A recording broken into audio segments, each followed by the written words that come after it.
Picture a ship the length of 3 football fields floating in water so deep you could stack 5 Empire State Buildings on the seabed and still not reach the surface.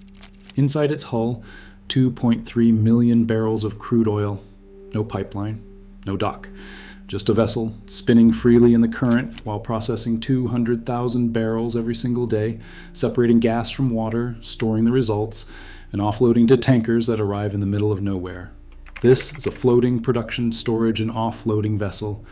Over 270 of them work worldwide right now. Some hold more oil than flows through a small refinery in a month. And the way they work defies what most people think is possible. The largest one operating today is the Egina, stationed 80 miles off Nigeria. At 1,080 feet long, it stores 2.3 million barrels. That is enough crude to fill 115,000 cars with gasoline. It connects to 44 subsea wells through 95 miles of flexible pipe and accounts for 10% of Nigeria's total oil production. 200 workers live aboard for weeks at a time. When the tanks hit capacity, shuttle tankers pull alongside, connect hoses, and pump crude for 2 days straight before sailing away. But here's the part that breaks your brain. How do you park a vessel the size of an aircraft carrier in 7,000 feet of water, keep it there through hurricanes, let it rotate to face the weather, pipe oil up from wells 3 miles below, process it without stopping, store it safely and offload it to a moving ship, all while the ocean tries to tear everything apart? The answer starts with the turret.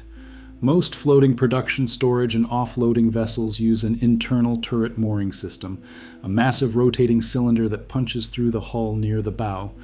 The turret stays fixed to the seabed via anchor chains radiating outward, each chain stretching thousands of feet to piles driven into the sea floor. The vessel rides on bearings around this turret, free to spin 360 degrees in response to wind and current. This is called weather vaning. Instead of fighting the environment, the ship simply swings with it. The turret does more than anchor. It is the fluid highway. All the flexible risers bringing oil, gas, and water from subsea wells connect to the bottom of the turret. Inside, a swivel stack transfers these fluids from the fixed turret to the rotating vessel above. Picture a massive rotary joint with dozens of fluid paths, each sealed and handling high pressure while the ship spins around it continuously. On the Skarv, floating production, storage, and offloading vessel in the Norwegian Sea, the turret weighs 7,500 tons and handles 670 million cubic feet of gas per day. The mooring forces exceed 5,000 tons in extreme weather, more than twice what earlier systems handled. Not all floating production, storage, and offloading vessels use turrets. Some rely on spread mooring, where the vessel is locked in place by anchor lines extending from multiple hull points. Spread mooring is simpler and cheaper, but the ship cannot weather vane. If beam seas hit the side instead of the bow, roll becomes severe. Operators accept higher downtime during storms. In Brazil's Campos Basin, even spread-moored floating production, storage, and offloading vessels need bilge keels over 3 feet wide to keep roll below 10 degrees when waves reach 23 feet. Risers connect the floating production, storage, and offloading vessel to the wells below. Rigid steel risers on fixed platforms cannot move, but these vessels move.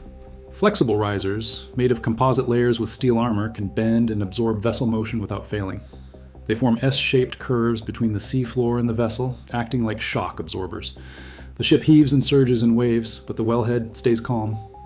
85% of production risers today are flexible, operating in water depths up to 5,900 feet.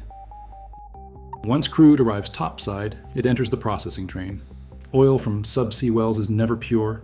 It is a mixture of crude, natural gas, formation water, and sometimes sand. The first stage is a separator, a massive pressure vessel where gravity splits the 3 phases.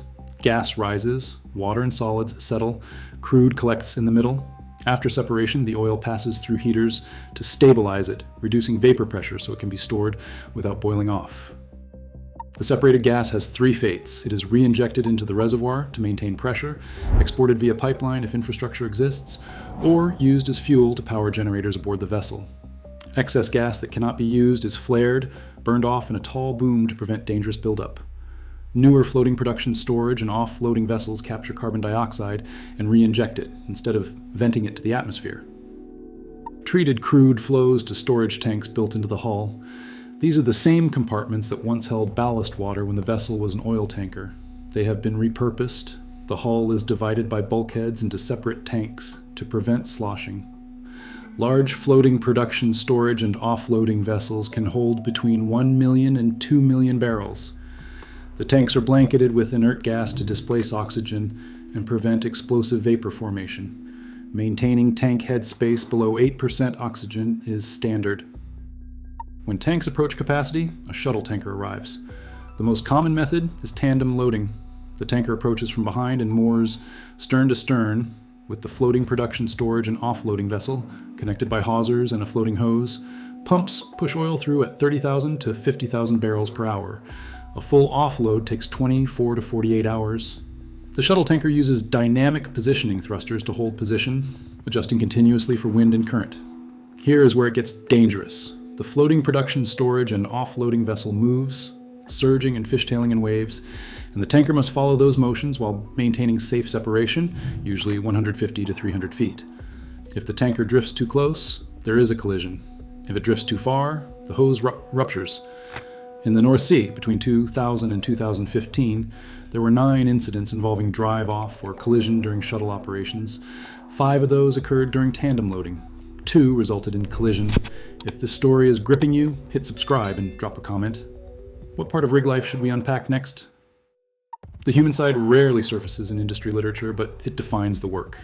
Crews rotate on schedules ranging from 2 weeks on, 2 weeks off to 4 weeks on, 4 weeks off. During their hitch, they live aboard in quarters similar to traditional platforms, with shared cabins, a galley, a gym, and sometimes a small theater.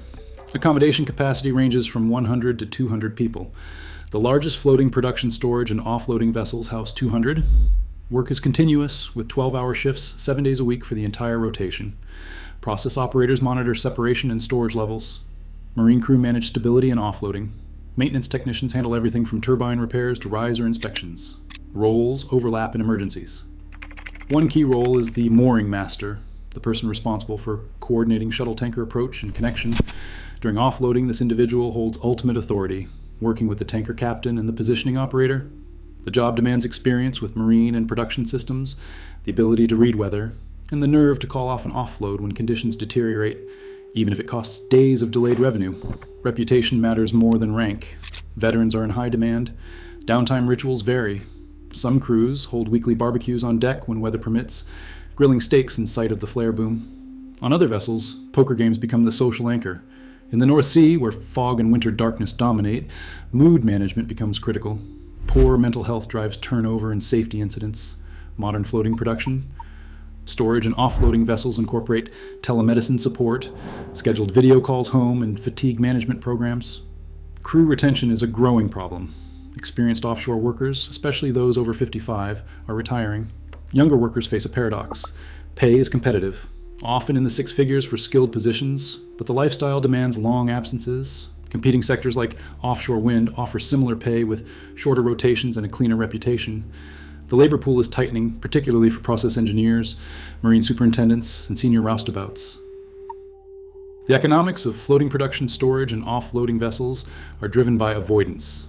Subsea pipelines cost $1 to $3 million per kilometer.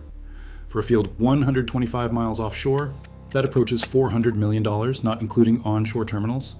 A floating production storage and offloading vessel conversion, retrofitting an existing tanker hull, costs $100 to $200 million. A purpose-built vessel runs $700 to $800 million. Even the high end is cheaper than pipeline infrastructure for remote fields. Leasing adds flexibility. Most floating production storage and offloading vessels are not owned by the oil companies that use them.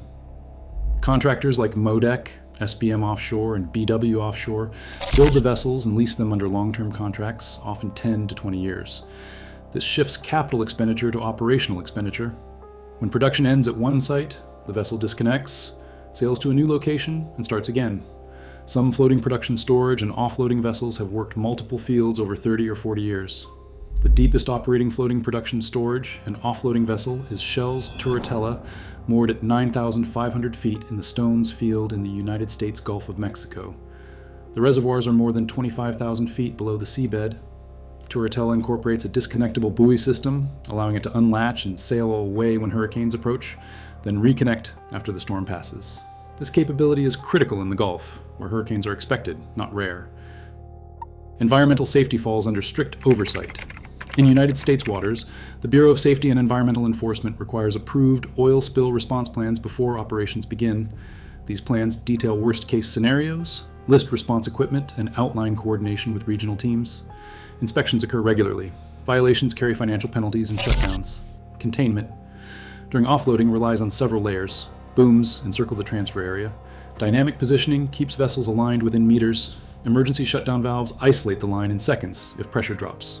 Statistically, floating production storage and offloading vessels have a strong track record. The largest spill on record was roughly 3,900 barrels in the late 1990s. Combined spills from all other operations total less than 500 barrels over decades. This compares favorably to pipelines, which leak more frequently, but in smaller volumes. Storage tanks operate under constant inspection. Corrosion is the primary threat. Saltwater degrades steel over time. Inert gas systems prevent internal corrosion, but external hull integrity requires vigilant monitoring. Ultrasonic thickness measurements, visual inspections during dry dock, and cathodic protection all extend tank life. When corrosion is detected, repairs involve coating replacement or steel welding, often during maintenance campaigns that take the floating production, storage, and offloading vessel offline for weeks. Innovations continue. Digitalization is transforming operations. Real-time sensors track equipment health, predicting failures before they occur. Artificial intelligence optimizes separation efficiency and storage utilization. Remote diagnostics allow onshore experts to troubleshoot without deploying personnel offshore. Automation handles routine tasks. Crew sizes have not decreased dramatically, but roles have shifted toward oversight and maintenance. The future includes floating liquefied natural gas units, which add liquefaction capability to process and export gas instead of oil. Shell's Prelude, at 1,600 feet long, is the largest vessel ever built. It processes gas from subsea wells, liquefies it on board using cryogenic equipment, stores it at minus 260 degrees Fahrenheit, and offloads it to carriers. This extends the floating production, storage, and offloading concept to gas fields without export pipelines. Decarbonization is another trend. New designs incorporate carbon capture, separating carbon dioxide from produced gas, and re-injecting it into the reservoir instead of flaring.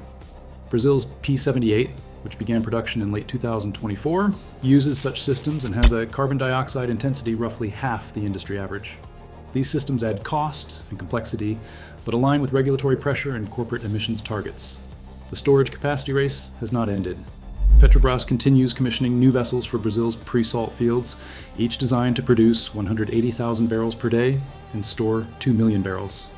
China recently launched a floating production, storage, and offloading vessel with production capacity of 180,000 barrels per day and storage for 1.4 million barrels in December 2024. As deep water exploration pushes into more remote environments, storage vessels grow larger and more sophisticated. Yet, at the core, the principle remains unchanged from the first floating production, storage, and offloading vessel that Shell built in 1977.